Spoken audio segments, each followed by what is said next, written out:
মাত্র 20 মিনিটের ভিতরে চলে গেলাম মিরপুরে, তাও আবার জ্যামজট বিহীন। ফার্স্ট টাইমের মতো এই শান্তির একটা জার্নি করলাম, এত ভালো লাগছিল এই জার্নিটা করে। সো হ্যালো এভরিওয়ান, আসসালামু আলাইকুম, welcome to my another video. আশা করি সকলেই ভালো আছেন, আপনাদের দোয়াতে আমরাও ভালো আছি। মেট্রো রেলে উঠে অনেক বেশি ভালো লাগছিল, মনে হচ্ছিল যদি সব জায়গায় মেট্রো রেল যেত তাহলে মনে আরো বেশি ভালো হতো। জ্যামজট বিহীন সব জায়গায় যাওয়া যেত আর খুব তাড়াতাড়ি গন্তব্যে পৌঁছানো যেত। প্রায় 2 বছর পর চলে গেলাম বড় আপুর বাসায়, আর কি আমার ননসের বাসায়।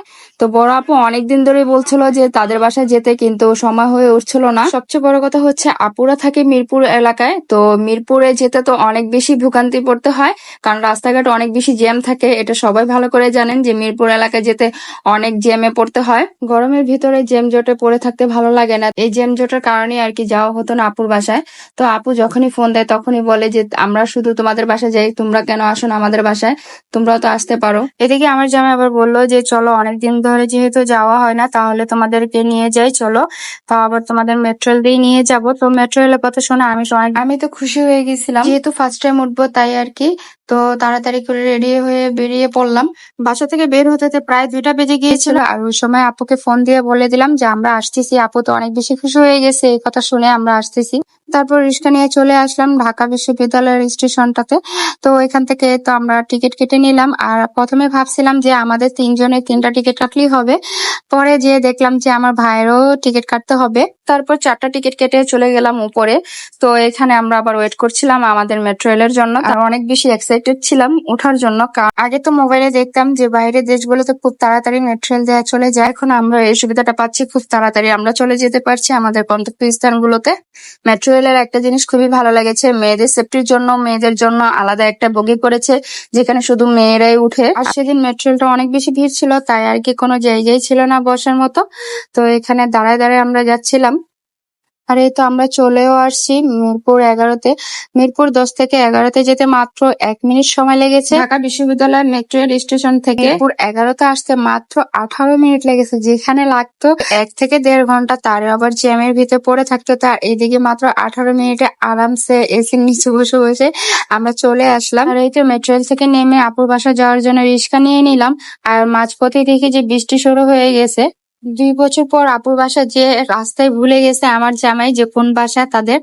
তো পরবর্তীতে আপুকে ফোন দিলাম যে ভাইয়াকে পাঠান, তারপর ভাইয়াকে পাঠাই তো আমরা চলে আসছি আপুর বাসায়। বাসা যাওয়ার সাথে সাথে দেখি জোরে বৃষ্টি শুরু হয়ে গেছে। তো আপু বলতেছিল ভালো হয়েছে বৃষ্টি আসছে, কারণ অনেক বেশি গরম ছিল। তোমরা আর এদিকে ভাগ্নিরে তো সালাম দিচ্ছিল, তো ওদেরকে বললাম যে সামনে আসতে, অনেক বেশি শরম পাচ্ছিল কারণ অনেকদিন পর আসছি। আমরা আসবো তাই আর কি বড় আপু আমার ননদকেও ডেকেছিল, তাদের বাসায় দাওয়াত দিয়েছিল। তো এদিকে আমার ননদের জামাই আর ওর মেয়ে চলে আসছে, আর এই তো আমাদের পিচ্চি মামুনিটা। আর এদিকে বড় আপু রান্না বান্না নিয়ে অনেক বেশি ব্যস্ত, চলে এসে দেখছি যে আপু রান্না বান্না করতেছে। আপু খুব তাড়াতাড়ি রান্না বান্না শেষ করে নিয়েছিল, কারণ 4টা 4:30 বেজে গিয়েছিল খেতে খেতে, তাই আর কি আপু খুব তাড়াতাড়ি করে রান্না বান্না করছে। আর এদিকে খাওয়া দাওয়া শেষ করে বের হয়েছিলাম একটু হাঁটার জন্য ননদকে নিয়ে।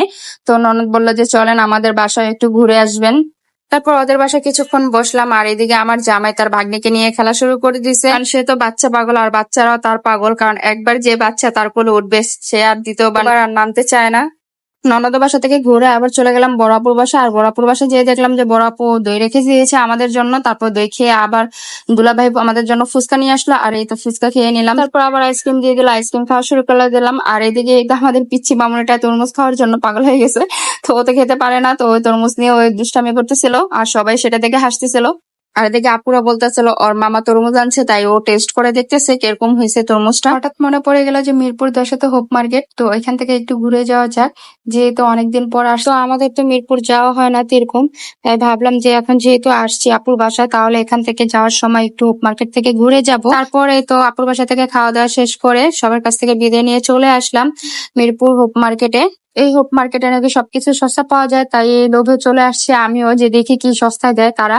সেদিন অনেকগুলো দোকান বন্ধই ছিল, তো কয়েকটা দোকান খোলা ছিল। তো ঘুরে ঘুরে দেখলাম যে কিরকম দাম তাদের জিনিসপত্রের। রোড সাইডে যে দোকানগুলো ছিল, তো সেই দোকানগুলোতে একটু কমে পাওয়া যায় জিনিসপত্রগুলো, কিন্তু ভিতরের সাইডের দোকানগুলোতে নিউ মার্কেটের মতোই দাম চায় তারাও। তো এদিকে একটা জুতা দেখে ভালো লেগেছিল, তো সেই জুতাটা আর কি আমার বোন ট্রায়াল দিচ্ছিল, তো ওর পায়ের সাইজ ছিল না, তাই আর কি নেওয়া হয়নি। এদিকে টপস গুলো বিক্রি করছিল মাত্র 150-200 ভিতরে, আর এখানে জেন্টস গুলো বিক্রি করছিল 200-250 এরকমের ভিতরে।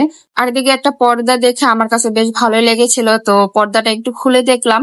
তো পর্দাটা খুলে ভালোই লাগছে, দেখে সবারই পছন্দ হয়েছিল, কিন্তু দামটা অনেক বেশি ছিল, তাই আর কি নেওয়া হয়নি। কারণ নিউ মার্কেটে এই পর্দাগুলো যে দাম চায় তারাও সে দামই চাচ্ছিল, তো অনেক জোরাজোরি করেছিলাম কম রাখার জন্য, কিন্তু সে কোনোভাবে কম রাখবে না, তাই আর কি নেওয়াও হয়নি। আর যেহেতু বন্ধের দিন ছিল আর রাত তো হয়ে গেছিল অনেক, তাই আর কি সব দোকানগুলো বন্ধ করে দিচ্ছিল, আর বেশিরভাগ দোকান তো বন্ধই ছিল, তাই সবাই গুছিয়ে নিচ্ছিল জিনিসপত্র, তাই আর কি এরকম ভাবে ঘুরে দেখতেও পারিনি। আর এদিকে 2 পিসের সেট গুলো তারা 600 টাকা করে বিক্রি করছিল, আর এদিকে দামাদামি করে আমি 500 টাকায় নিতে চেয়েছিলাম, তো আমার বোন একটা পছন্দ করেছিল, সেটা দেখলো যে সেলোয়ারের দিক নিচ থেকে ছিঁড়া, তাই আর কি নেওয়া হয়নি। আমরা যখন গিয়েছিলাম তখন ঈদের বন্ধ ছিল, তাই আর কি ওনারা ঈদের আগে ড্রেসগুলো বিক্রি করে ফেলছে, ওনাদের স্টকে ছিল না, তাই একটাই ছিল, তাই আর কি নেওয়া হয়নি। তারপর এদিকে আবার জুতা দেখে আবার দাঁড়িয়ে পড়লাম, কারণ জুতাগুলো ভালোই লাগছিল।